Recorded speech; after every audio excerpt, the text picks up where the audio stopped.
The paper smelled faintly like Lorraine's perfume, powdery and expensive, when she slid it across my kitchen island and tapped the top line as if it were a decree. 32, she said, nails clicking on the marble, the sound sharp enough to make me flinch. Behind her, the dining room was set with my best linens, 30 place cards waiting like obedient soldiers, though no one had asked how many hands would cook for them. The refrigerator hummed steadily, a cold metronome keeping time while a 20-pound bird thawed too slowly for the schedule she'd already announced. Daniel stood beside her with his easy smile, the one he wore when he wanted things to stay pleasant, and told me I always pulled off miracles, as if miracles could be penciled into a timeline.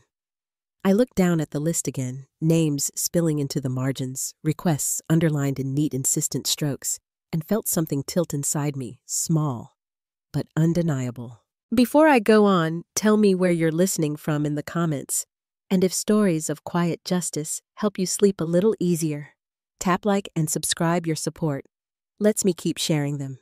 My name is Grace, and I grew up in a house where you fed people before you fed your pride, where my mother kept a mason jar of gravy fat by the stove, and my father said gratitude out loud even when there was only soup. I met Daniel at a fundraiser for the hospital's pediatric wing. He charmed a table full of donors by remembering everyone's names and refilling water glasses like it was an art. He came from a family that framed holidays like performances, perfect tablescapes, and perfect timing, while mine made space for an extra chair even if it meant mixing thrift store plates. When we married, I thought we could braid those worlds together, his polish, my warmth, and for a while, it looked like we had. The first Thanksgiving in our starter home felt like a promise, 8 people, a borrowed roasting pan, and laughter so loud I forgot the timer. Surface harmony hardened into tradition faster than I noticed, and tradition in Lorraine's hands meant rules that lived in her purse, handwritten menus assigned times, expectations that arrived like registered mail. She helped with our down payment, and with it moved herself into the decisions declaring my kitchen ours and my holiday the family's. Daniel would slide an arm around my shoulders, asking me to ignore the edge in her kindness because intent mattered more than tone, and I wanted to believe him. I told myself I was good at this, that service wasn't the same as servitude, that it was love to say yes, even when your feet ached and your smile hurt. Every year, the head count crept up, and every year I told myself the same pretty lie: next time, I'll ask for help. When Lorraine clicked her heels through my doorway that afternoon, she didn't bother to sit, just unfurled her guest list like a flag and declared that the Strattons are accustomed to an early meal, which meant 2 o'clock, which meant a 4 a.m. start to be safe. Daniel, already skimming his phone, promised he would carve and pour as if opening bottles were a burden, and Lorraine added that store-bought rolls were a last resort. I glanced at the names and did the math in my head, the way I do at work when a discharge plan looks clean on paper. But a patient has 12 medications and no ride home. 32 mouths, 1 oven, and an expectation wrapped in velvet that I'd make physics bend for family comfort. The longer I stared, the more the letters bled into one another, until I realized what was wrong besides the number. My name wasn't on the list.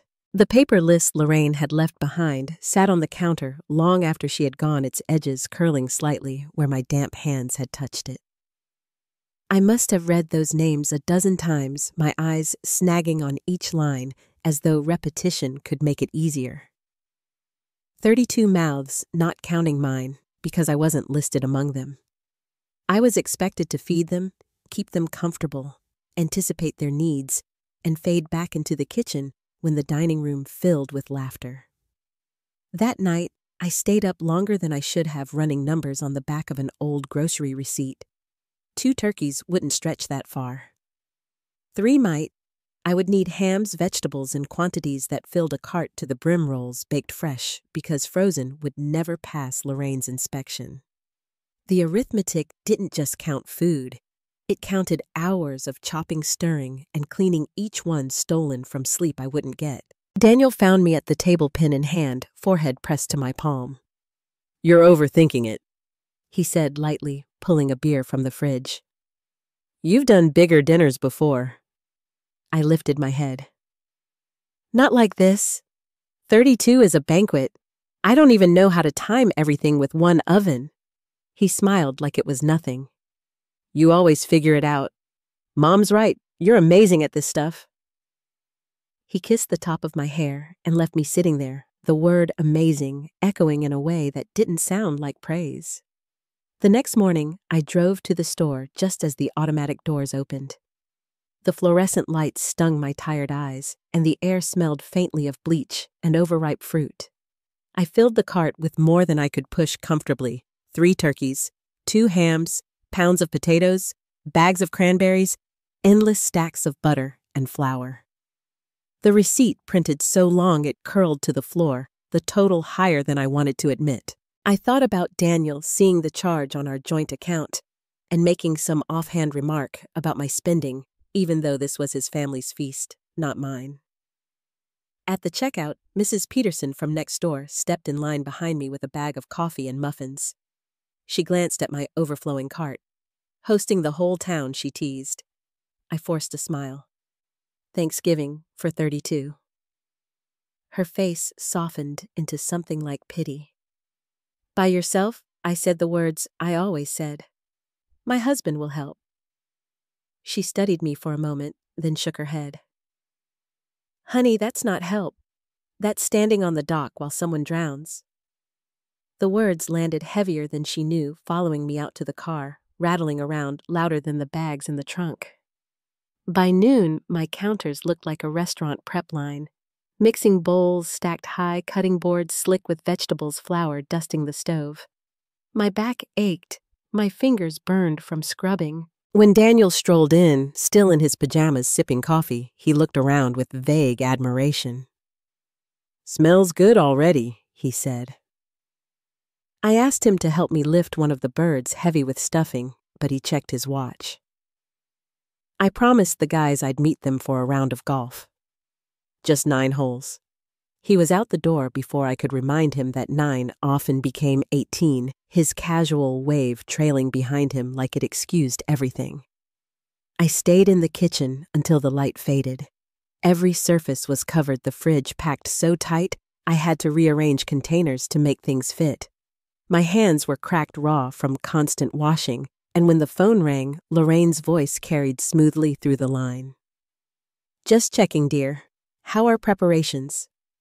I told her everything was fine because that was what she expected. Wonderful. Oh, one more thing. The Sanders boy has a severe nut allergy. No almonds, no pecans, no cross-contamination. Life-threatening, you understand. She hung up before I could answer. I looked at the 3 dishes cooling on the counter, each one containing nuts. Hours of work wasted and not enough time to start again.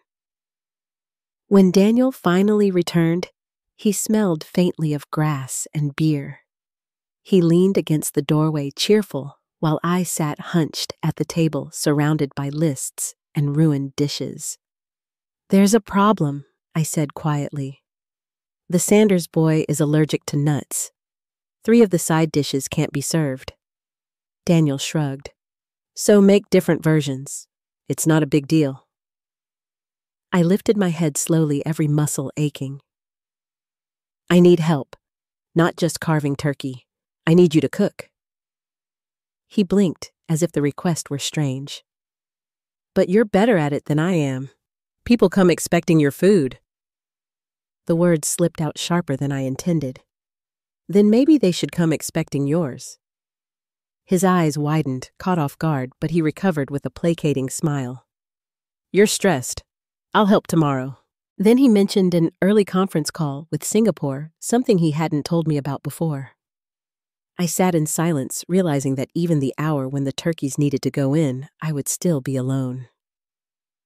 That night, I set my alarm for 3:30. The math didn't work. 10 hours could not stretch into 20. I lay in bed beside him, staring at the ceiling, knowing I'd trained them to treat me this way. Every impossible dinner I had pulled off. Every, of course. I had whispered when I wanted to scream no. Every polite smile at Lorraine's instructions had built this expectation. I had made myself both indispensable and invisible. At 2:47, I woke before the alarm, heart pounding with a dream I couldn't remember. The house was quiet, dark, except for the glow of the clock. I thought about staying in bed, letting the alarm ring, and pictured 32 guests milling around an empty table. The idea frightened me, but it also lit something small and curious inside me. I padded downstairs and sat at the kitchen table with a cup of coffee, staring at Lorraine's list. 32 names, all expecting me to sacrifice again, none offering anything in return. My finger traced the edge of the paper as another thought slipped in, wild and dangerous. What if I left not just the kitchen, but the whole house? What if they walked into chaos without me to patch it together? The thought scared me, but it didn't go away. It stayed steady and insistent until it no longer felt like madness, but the beginning of something that might finally save me. The house was silent except for the low hum of the refrigerator, and I sat at the table with my coffee cooling in my hand. The list of names still lay in front of me, the edges curling, the ink starting to blur where my tears had smudged it earlier. I had read it so many times, the letters swam together. But what struck me every time was how complete it seemed, 32 people carefully counted with me absent. My name was nowhere, though my hands would be the ones raw from kneading dough, my back bent over the stove, my body moving nonstop from dawn until night. The morning wore on, and I began pulling out pans, setting them in neat rows, like soldiers waiting for battle. The turkey breasts, I had brined the cranberries, I had sorted the pie dough, I had rolled each task, became part of a rhythm I couldn't escape. I told myself if I kept moving, I wouldn't think. But the sting in my chest only deepened when I remembered Mrs. Peterson's words at the store. Watching someone drown from the dock wasn't help. She had seen it clearly when the people closest to me refused to. By mid-afternoon, the kitchen smelled of onions and butter, but the scent turned my stomach rather than feeding me. My hands were cracked, little red lines showing where hot water and lemon juice had burned through the skin. I held them under cold water, watching the skin whiten, and wondered when I had stopped feeling proud of what I created. Daniel came through the back door, golf clubs in hand, his cheeks flushed with wind. He smiled, kissed my temple without pausing, and said, "You've got everything under control. I knew you would." His words were meant to be comfort, but they pressed harder on the weight already pulling me under. That night, Lorraine called again, her voice sharp, even as she coated it with sweetness. She reminded me that the Sanders boys' allergy was a matter of life and death, and told me she trusted I would make the necessary changes. She didn't ask how much I had already cooked, or whether I had the time to start over. She hung up before I could ask the questions pressing at my tongue, leaving me holding the phone in a kitchen that felt more like a factory than a home. When Daniel came in, I told him about the allergy, hoping he might see what this meant for me. He shrugged and said I'd figure it out. Later, after he went upstairs to bed, I stayed at the kitchen table with my calculator and scribbled notes, fighting exhaustion. The turkey needed 10 hours, the sides another 12, the desserts 4, and the rolls hours of rising time. The math never added up. At 3 a.m, when I finally crawled into bed, I stared at the ceiling while Daniel slept deeply beside me. My body felt hollow, and the thought repeated in my mind like a whisper I couldn't push away. What would happen if I simply didn't show up for them? I woke again before the alarm, my heart thudding against my ribs. For once, I stayed still, listening to the quiet. No pots clattering, no knife against the board, no timer beeping. Just the sound of Daniel's even breathing beside me. The thought returned sharper now. What if they arrived and found nothing? What if they looked at one another instead of me to fix it? I imagined Lorraine's face when she realized her plan had crumbled, Daniel's confusion when he couldn't fall back on my labor, and I felt something inside me loosen a crack in the wall I had held up for too long. I padded downstairs in my slippers, the wooden steps creaking softly. The kitchen was waiting, every counter still crowded with half-prepped food, every pan washed and stacked, every list still taped to the cabinet. I poured another cup of coffee and sat with the glow of the stove light on my face. The silence was a strange companion, almost comforting.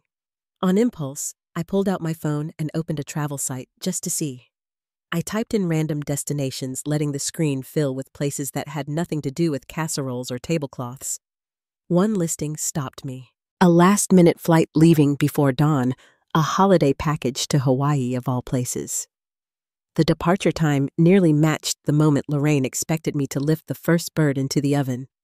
I stared at the price, more than Daniel would ever approve of, but not beyond our means. My hands trembled as I traced the letters on the screen, thinking of what it would mean to book it. I closed the site quickly, heart racing, ashamed that I had even let the idea bloom. Yet the thought didn't leave me. It stayed hovering over me like a shadow, whispering that escape was possible, even if I didn't yet believe it. As the sky outside turned pale, I stood at the window with my cup cooling in my hands. The neighborhood was still, no children playing, no cars on the street, only the faint whistle of wind through the trees. I thought about Paige, Daniel's cousin, who hadn't been invited this year because divorce made her unfit for Lorraine's table. She had always been kind to me, always quick with a joke when the tension thickened. Now she was cast aside, just as I feared I might be if I stopped being useful. The connection sank deep into me. I was one failed dinner away from being erased in the same quiet, ruthless way. I went upstairs and looked at Daniel sprawled across the bed, his phone charging on the nightstand. I wanted to shake him awake, tell him what this was doing to me, beg him to see me. But I knew his answer already, a half promise, a smile, a "you'll figure it out." I pulled the blanket tighter around my shoulders and let the dark thoughts settle. I had never disobeyed expectations before, never broken away from duty, but the possibility was there now, sharp and glittering, and I couldn't unsee it. When the alarm finally rang, its shrill cry split the silence. I turned it off before Daniel stirred. I didn't step toward the kitchen. I just stood in the hallway, trembling, caught between the life I had been living and the one I had only begun to imagine. Somewhere deep inside, beneath the ache and exhaustion, I knew that a choice was coming, one that would change everything. The alarm's shrill cry faded into silence as I clicked it off, though I had already been awake for more than an hour. My body carried the weight of exhaustion from days of endless preparation, but it was my mind that refused rest. The hallway smelled faintly of butter and onions from the dishes I had half prepared, and the sight of my apron draped across the chair made my chest tighten. I knew what was waiting for me if I walked into that kitchen, a 12-hour march through fire for people who would never see me. I leaned against the doorframe and let the thought surface again, the one I had been too afraid to say aloud. What if I didn't cook? What if I let the table stay empty? The oven's cold, the chairs waiting. My breath caught at the idea, both terrifying and liberating. For 37 years, I had been the one who said yes, the one who kept everything stitched together, no matter the cost to myself. But as dawn crept in through the window, a new truth took shape. I could also be the one who said no. Downstairs, I poured coffee into a travel mug instead of a kitchen cup. The decision came not with a burst of triumph, but with a quiet steadiness, the kind you feel when something has shifted too far to go back. I pulled out my phone, reopened the travel site I had checked the day before, and scrolled to the same page. The flight to Hawaii still showed a handful of seats left. The departure time was nearly the same as when I was supposed to begin roasting turkeys. I set the mug on the counter and typed in my information with shaking fingers.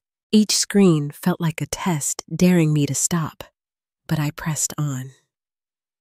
My name filled the booking line, Grace Whitaker, Passenger 1.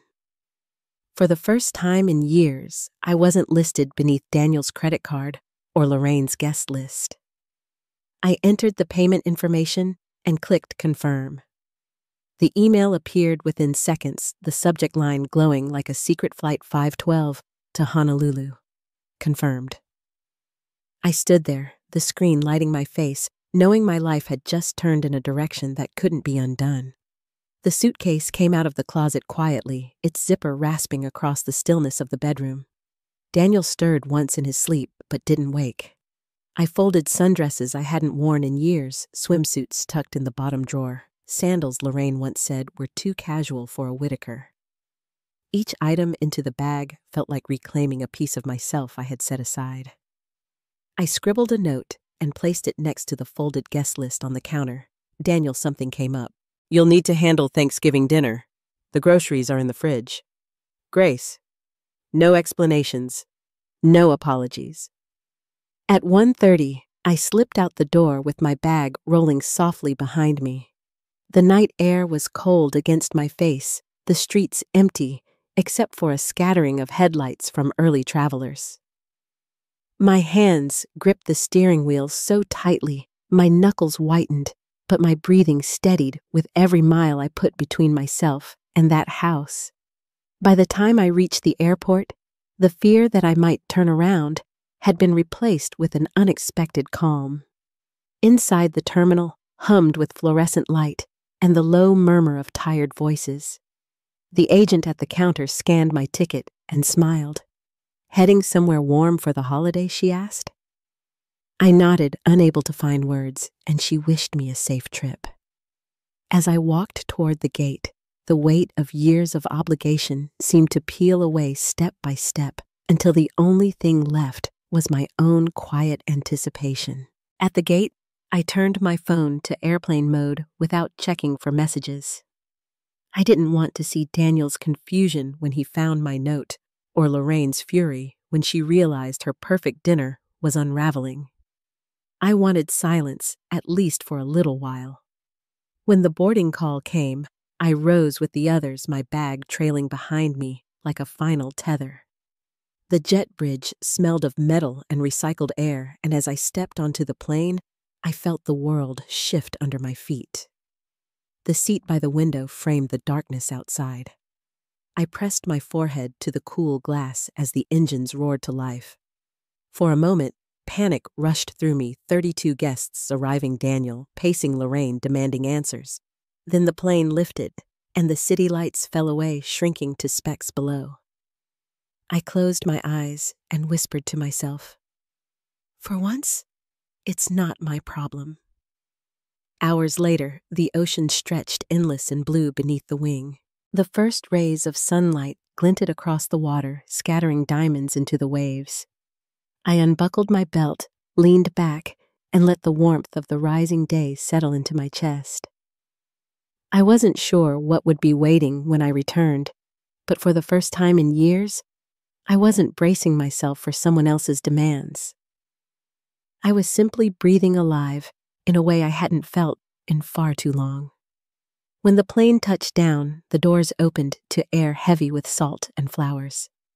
The terminal was crowded with tourist laughter echoing through the halls, the sound of rolling luggage and distant music spilling from loudspeakers.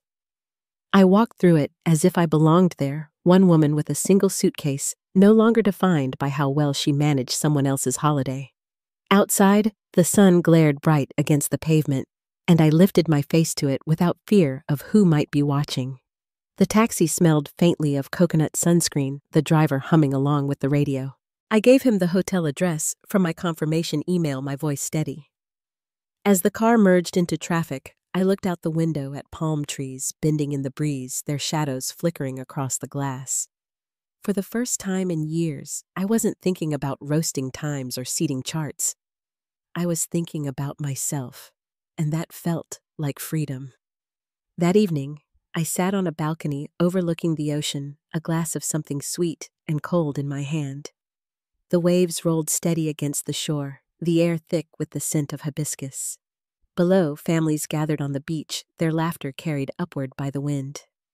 I watched them without envy only a quiet relief that my holiday wasn't being measured by how perfectly I served others. My phone buzzed with the first wave of messages, but I didn't pick it up. I let it ring and fall silent, the screen lighting, then dimming, while I stayed still in my chair, breathing in the salt air. The sun slid beneath the horizon, painting the water with streaks of pink and gold. I raised my glass, not in a toast to anyone else, but to myself, the woman who had finally walked away. Tomorrow there would be fallout. Tomorrow there would be anger and explanations waiting. But tonight, the only thing I allowed myself to feel was peace. Back home, the day had begun without me. Daniel woke, expecting the house to smell of roasting turkey and simmering stock, only to find silence and a cold oven. The note I left sat neatly on the counter, the ink as calm as my decision had been. But his face must have shifted from confusion to panic as he realized the weight of what those words meant. 32 guests would arrive in a matter of hours, expecting the feast Lorraine had promised, and I was gone. The first call to my phone came as I settled into a chair on the balcony overlooking the Pacific. I saw his name flash across the screen, heard the vibration against the glass table, but I didn't answer. A second call followed, then a third. By the fourth, Lorraine's name appeared, her voice no doubt clipped with accusation. I let it all pass without touching the phone. The waves below drowned out the noise, leaving me with nothing but the steady rhythm of water against sand. Later that morning, I imagined Daniel pacing in the kitchen, opening cupboards like they might produce finished dishes on their own. He was a man who thrived on presentations and handshakes, not roasting pans or recipes. Lorraine would have swept in her heels, striking against the tile, her voice sharp as she demanded order from chaos. But order requires preparation, and preparation had always been me. Without it, their perfect image crumbled in real time. By mid-afternoon, messages began to change tone. No longer calls, but texts, short, frantic lines. "Where are you? This is not funny. Your family is here." Lorraine's words were harsher. "You embarrassed us. 32 people sitting with nothing." I scrolled past them and turned my attention back to the horizon where the sun cast streaks of gold across the water. For the first time in years, their panic wasn't mine to solve. I ordered lunch at the hotel restaurant, choosing grilled fish and a salad, the kind of meal I never had time to prepare for myself during the holidays. A man at the next table caught my eye, nodding toward the ocean. "Smart to get away from all the holiday madness," he said with a smile. I returned the smile, but didn't explain. Let him think I was simply another traveler seeking sunshine. In truth, I was learning what it felt like to exist outside of service, to be a guest in my own life. As evening fell, my sister Maya called. Unlike Daniel or Lorraine, she didn't begin with demands. "Are you safe?" she asked softly. I told her I was. She paused, then sighed with a mix of relief and quiet admiration. "Good. About time you chose yourself." Her words warmed me in a way the Hawaiian air couldn't. She had watched me bend under the weight of years of expectation, and now she was watching me rise, even if only by stepping away. Through Maya, I later learned pieces of what had unfolded at the house. Guests arrived to a table half-set, turkey's uncooked sides unfinished. Lorraine attempted to salvage the day by ordering takeout from a local restaurant, but the delivery couldn't keep up with the demand. Guests whispered as the hours dragged on, some leaving early, others laughing at the absurdity of a family so polished on the outside, collapsing over a single missing hostess. Paige, the cousin excluded from the guest list, apparently called Maya to say she wished she could have witnessed it herself. There was a hint of satisfaction in her voice, the kind that comes from watching arrogance stumble. That night, I walked barefoot along the shoreline, the tide rushing cold over my feet. My phone buzzed in my pocket, but I didn't check it. Each step left a trail that the waves quickly erased, as if reminding me I was allowed to start over, to leave behind the marks of what had weighed me down. The stars above stretched endless and bright, untouched by family dinners or obligations. When I returned to the hotel room, I finally unlocked my phone. Daniel's messages filled the screen.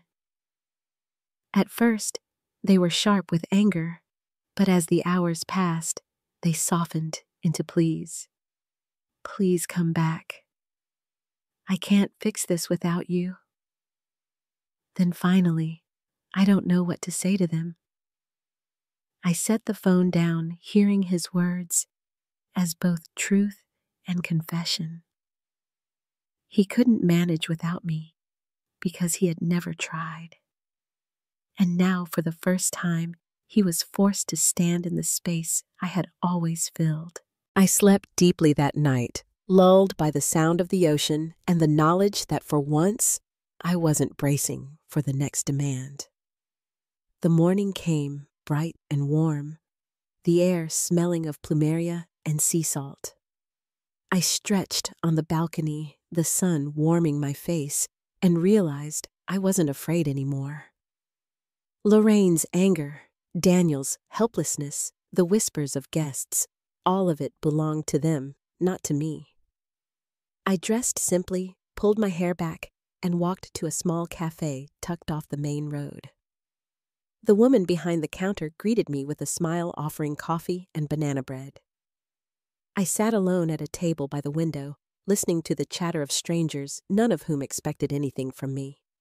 The freedom felt almost fragile, as though someone might walk in and snatch it away. But no one came. I was left with my own company, and it was enough.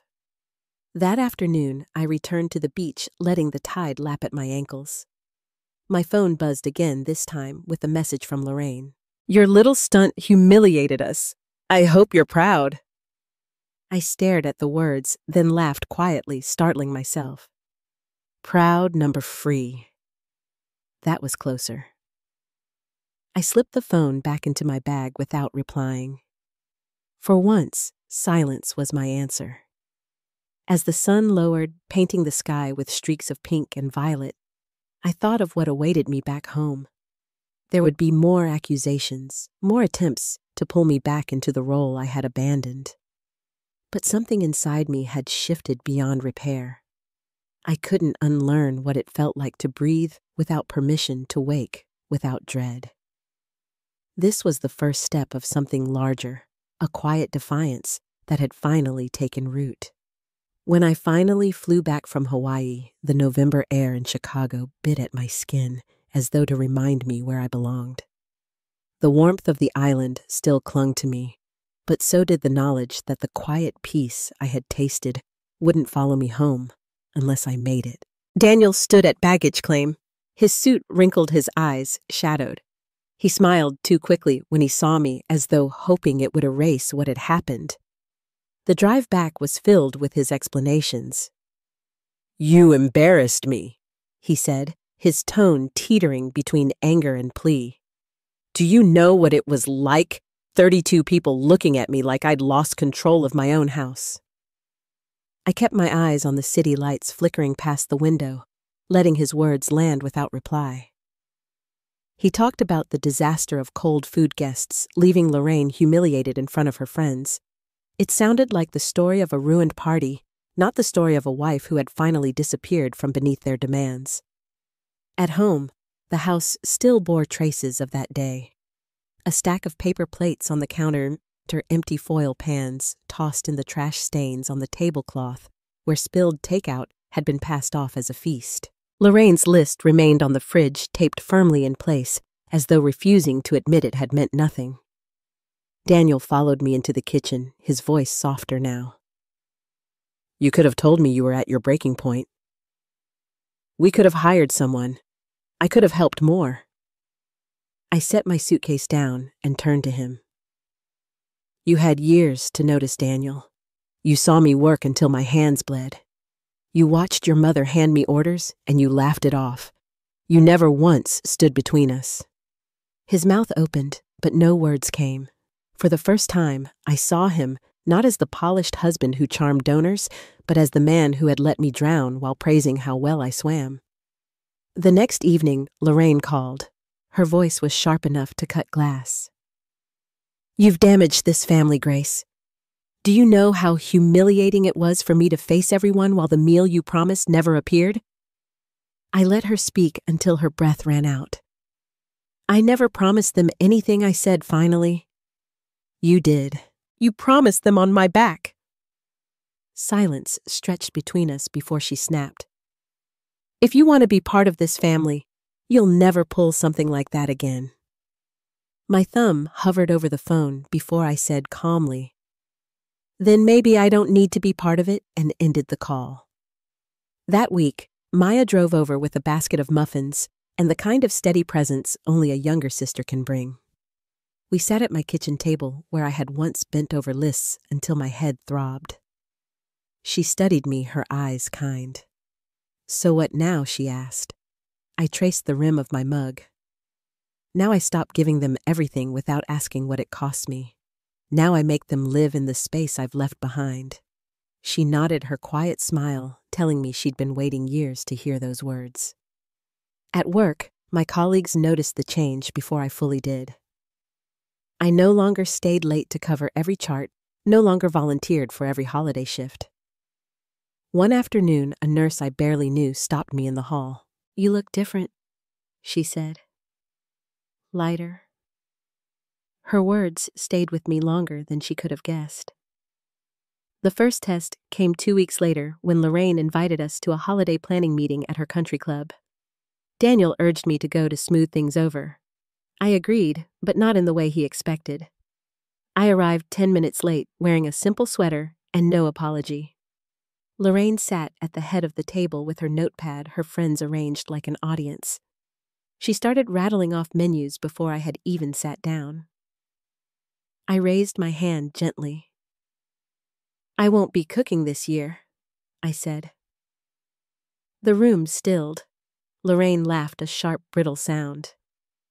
"Oh, don't be dramatic." I folded my hands. "It isn't drama. It's a boundary. Hire a caterer or cook yourself, but I won't do it." Daniel shifted uncomfortably beside me, but for once he didn't interrupt. Lorraine's lips thinned, her pen tapping against the table, yet she didn't have an answer. I left before dessert, my footsteps echoing in the club's marble hallway, each one steadier than the last. At home, that night, Daniel tried again. "You really blindsided her." I set my hand on his arm. "No, I told the truth, the one I should have told years ago. If that blindsided her, it's because she's never bothered to see me." His shoulders sagged, and for the first time, I caught a glimpse of something like shame crossing his face. It wasn't easy. Every text from Lorraine carried new barbs. Every family gathering became a field of whispers. Yet I stayed firm. When Christmas rolled around, I baked a small ham just for myself, Daniel, and Maya. We ate in the living room with mismatched plates, laughing at a silly movie, the weight of 32 mouths gone. The peace was so deep, I nearly wept. I knew the reckoning wasn't finished. Lorraine wasn't the kind of woman to yield quietly. But I also knew I was no longer the woman who bent until she broke. The silence of the waves in Hawaii still lived inside me, reminding me of what freedom tasted like. Whatever came next, I was ready to face it, standing tall. Lorraine didn't retreat quietly. The weeks after Christmas, she doubled her efforts to pull Daniel back into her orbit, inviting him to lunches, slipping articles about strong family traditions into his briefcase, and reminding him of his duty as her eldest child. But something in him had changed. I could see it each evening when he returned home, his words slower, his eyes drawn toward me instead of darting past. He had been humiliated that Thanksgiving just as much as she had, and though his pride still resisted, the truth had planted itself deep. He could no longer ignore who had been carrying his world on her shoulders. The real test came in February when Lorraine announced she would host a makeup dinner for the country club circle, a chance to restore the family's reputation. She called Daniel first, then me, her voice laced with expectation. "You'll handle the food this time, won't you, Grace? After what happened, we must show them you're still capable." I answered without hesitation. "No, Lorraine, I won't." She sputtered on the other end, caught between outrage and disbelief. "Do you understand the position you're putting us in?" My voice was calm. "I understand perfectly. It's your promise, not mine."